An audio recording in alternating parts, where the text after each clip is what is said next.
Hello, everyone. This is Tom Miller, founder and executive coach at Leaders Propelling Leaders, and this is a quick tutorial session on how to create an outcomes-based calendar for the charter school board that you govern. And the main reasons why we have an outcomes-based calendar is you want the map prior to going on the journey, the map leading to the end result, to your desired outcomes. So it strategically lays the framework that's going to navigate the organization. It's going to lead to strategic improvement, stronger program oversight, stronger oversight of academic programming, fiscal vitality, policy review, and also personnel decisions. It's going to ensure that these are the keys to the organization, the keys of the roles of the board members moving forward. They'll know each month what they're specifically focused on. And the outcomes-based calendar leads to a more focused agenda, strategic discussion, and eventually effective oversight. So there's three things that we definitely want to have on the calendar each year. All right? So that's progress towards your charter renewal. So that will focus on academics, your finances, and legal compliance. Number two, you want the performance of the school leader, an evaluation of the performance of the school leader, and also the performance of the board. So if I look at my outcomes-based calendar template, let's just, take a look at a few of these. Progress towards charter renewal. So what I've done is I've broken your calendar into three sections, and these are the three that I recommend you have committees for. Your top one is academics, governance, and your finances. If you don't have any standing committees, you should at least have these three, focusing on the three most important parts of your organization. So if we were going to show progress towards a charter renewal, right, we have to know that the current law states that the charter school, the public charter school, should be performing at least as well as the school system in which it sits within, right? So the students are performing at or hopefully better than the school system within. So how does that occur? We need to have strategic goals, and that's another session, but we need to make sure that the board is receiving information in a timely manner regarding how well is the academic programming meeting the needs of our students. So how often could that occur? So I'm going to take a look at my calendar here, and I'm going to know, okay, school might start in August or September, so let's say that it starts, at the end of August. We're not going to have any student data, but what we will have is we'll have some, information on new programming, student enrollment, okay, having maybe an idea. Maybe by this time you've already been able to have a benchmark and have some data for the board regarding kind of where we are academically.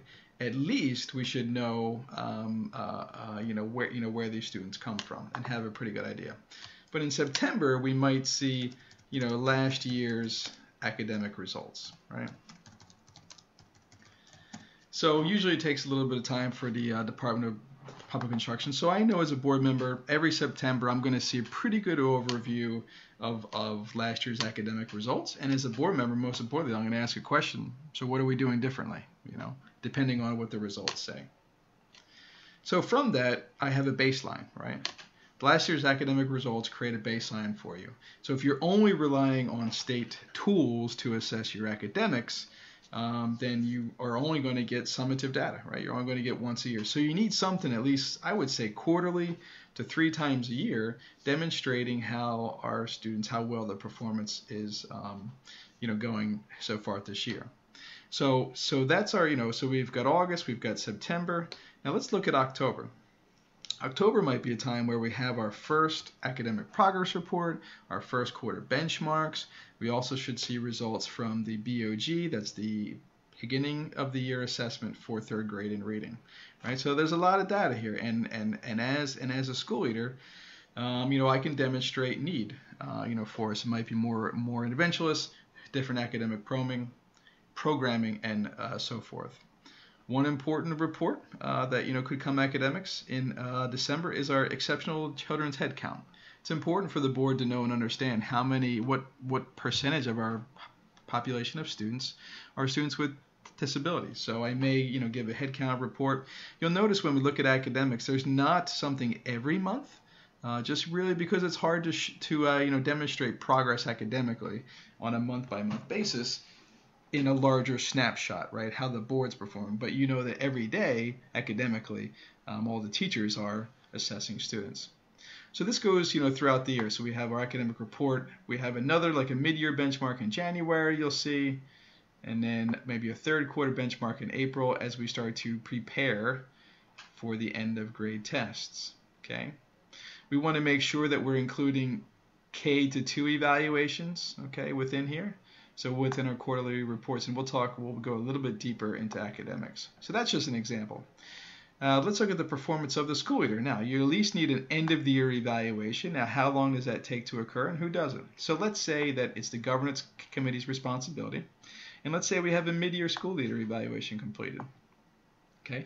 To have a mid-year school leader evaluation completed, we need to know what the school leader is being evaluated on. All right? It's very, very important.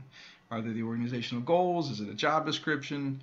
What is it? What's the information that's brought in to ensure that the school leader is meeting the needs and is equipped? Because evaluation needs to be more focused on developing a plan for growth, not necessarily to demonstrate whether the school leader is competent. Okay, that's a piece of it. Competency is a piece of the evaluation, but we certainly want to use it to establish growth. So if I'm going to report as a committee in January on the mid-year school leader evaluation, that means I need to be doing it in probably November and early December, so I can have it to the board in plenty of time. And again, so then if we go through the entire year, here's June. We've got the evaluation finished, so there's the executive and the governance evaluations completed in June. Okay, so I know as a board member that, in January and June of every year, I'm going to hear evaluations regarding the organizational leader and the organizational board. So let's keep learning a little bit more about the outcomes-based calendar. So most importantly, all reports that are due to the board should be on time and accurate 7 days in advance of the board meeting. So if the board meeting is September 10th, that means all information that the board needs to read and have action on needs to be in the board's hands by September 3rd. That means whoever is putting these reports all together needs to be ahead of the game, right? Know exactly what they're responsible for. So let's just take a short example here. Let's look at in May. In May, we have a policy update and bylaw review. So once a year, we're looking at the legal policies. We're going to have a review and a report from the governance committee. I can't review all of the policies in 2 days. It takes time and people. So if I'm going to have a policy update and bylaw review in May, I might need to start working on this as a committee basically in February and March, right? I need time. Okay, we need the school leaders' input, we need stakeholder input.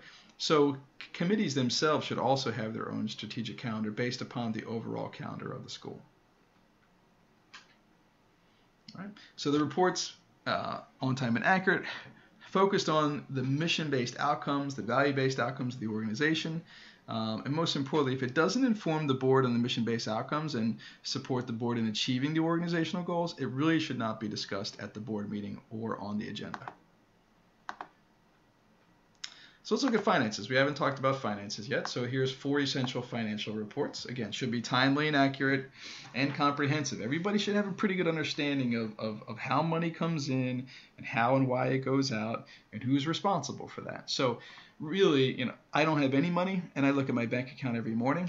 So we need to make sure at least minimum there's someone looking at the millions of dollars that the board has to oversee on an annual basis. So each month you need some sort of budget report. It might just be the overall budget versus the actual report, or just a mini budget for what was spent during that month. But you may every quarter or half a year at least want to take a look at the balance sheet, right? It demonstrates the current net worth of the organization, the assets, liabilities, and equity, a cash flow statement, an income and expense statement. It's up to the board how they want to see and how deep. But this is the treasurer's and the school leader's responsibility to make sure that they have their eyes on the budget on an annual basis. So let's take a look at our calendar. So we've got a budget snapshot. Maybe we have a full budget report in September after a snapshot in August. Okay. In October, we want to see the audit results, right? Because this is really important. We know that the audit is due to the state by the end of October, so we want to make sure that that's on our calendar. Okay, and you'll see this, just goes through the entire school year, how this works. Now, if I know I need to present the budget for next year, right? So we need to present the budget of the next year in June to the state board, right? So new budget due, new budget report. Now, if that's the case, every month I need to probably have some sort of update. So maybe this occurs in April, is the new budget draft presented. Okay. So this is important for the new school year to be thinking about. What's enrollment going to be for next year? How many teachers am I going to need? Okay. Okay. Let's do the new budget draft number 2. Presented to the board. So by June we have a pretty good idea, and especially if you're an older school, you have some historical data. But it's important just to kind of take that time to really look at that. So we're going months ahead, right? We're being responsive, not reactive. Okay, we're planning out the entire year in a calendar. Okay. So that's a great point. If I need, what other areas impact budget? One is hiring, right? So maybe right here in April, okay, and with the academics, we may add on here maybe an academic forecast 2016, right? So that might be new academic program needs, okay? New academic program needs. So very, very important to take a look at some of these aspects, right? And how we can plan out, Hope this is making sense for you. So here's some academic reports that, we've already kind of talked about, but, one piece that I didn't talk about was what types of teacher training is, happening, right? So, we might want to know at the start of August, new programming review, new student enrollment, new teacher training, okay? What are we doing differently this year than last year? What did we learn? What are we doing differently? It's very important. Okay, so these are just suggestions, and all the reports really should align with the strategic goals of the organization, what that might be. So when there's presentations to the board, and you're creating your agenda, and your agenda should have, at the end of every board meeting, you take out your outcomes-based calendar and you look at the next month and you start to map out the agenda for the next month ahead of time, right? So on your agenda, you're going to have academic committee. Okay, you've already sent the information 7 days in advance. So really, the report doesn't need to be more than 3 to 5 minutes, stay on time. Board members need to be prepared to ask questions, okay? And what might that look like to the board? Some sort of dashboard, So here's an example of a governance committee presentations. Okay, maybe the overall goal for the year was to expand by 4 members with the prioritized skill sets. Well, we only got 2, so we did not meet our goal. Okay, we did not meet our goal, so we are in the yellow. We had a fundraising goal of $200,000. We didn't make that. We got $150,000, so we're at yellow. And as a board, I'm wondering, how does that lack of $50,000 impact our budget? What are we going to do differently next year? How are we going to make up this $50,000? How are we going to find these other 2 board members? It's important because boards can understand this report. Okay, board members, anybody can understand a dashboard. I believe I have another example here. Here's a lead administrator report, right? So organizational goals. We got student enrollment goals and wait lists, personnel retention. So this is at the end of the year. 95% of the teachers invited to return signed their contract. Well, we only had 80%. Well, that's those types of unacceptable results need questions, right? The board's responsibility is to ensure that the school has the programming and everything that it needs to be successful. So why did we only get 80%? Was this a regrettable loss or non-regrettable loss? I'd assume it would be a regrettable loss if our goal was 95% offered. So it's just important for the board to have these processes in place, and to make sure that they're being strategic, right? So if they have this information, they can ask strategic questions, right? They can specifically look at the data because they've done the work, they've done the reading ahead of time, the reports are timely and accurate, and they have what they need to ask these great questions like what trainings are we providing to our teachers to ensure that all instructional methods are meeting needs for our students? What does the research say in regards to our curriculum? Does it align with our current population of students? Whatever it is. Number one, the most important piece to always remember is that it's not that organizations set goals too high and miss. It's that they set their goals too low and they hit them. So if we're raising the expectations organizationally, we need to have a map and a plan to be able to go from point A to point B and be measuring along the way, because what gets measured gets done. So the outcomes-based calendar is one way to ensure that the organization as a whole is constantly having its pulse. It's constantly looking at everything that we need to do moving forward. So I hope this maybe answers some of your questions. Always reach out to us at leadersbuildingleaders.com. And again, my name is Tom Miller, and I hope you have a great day. And to make sure that everything you do be intentional, and you will get the results that you desire.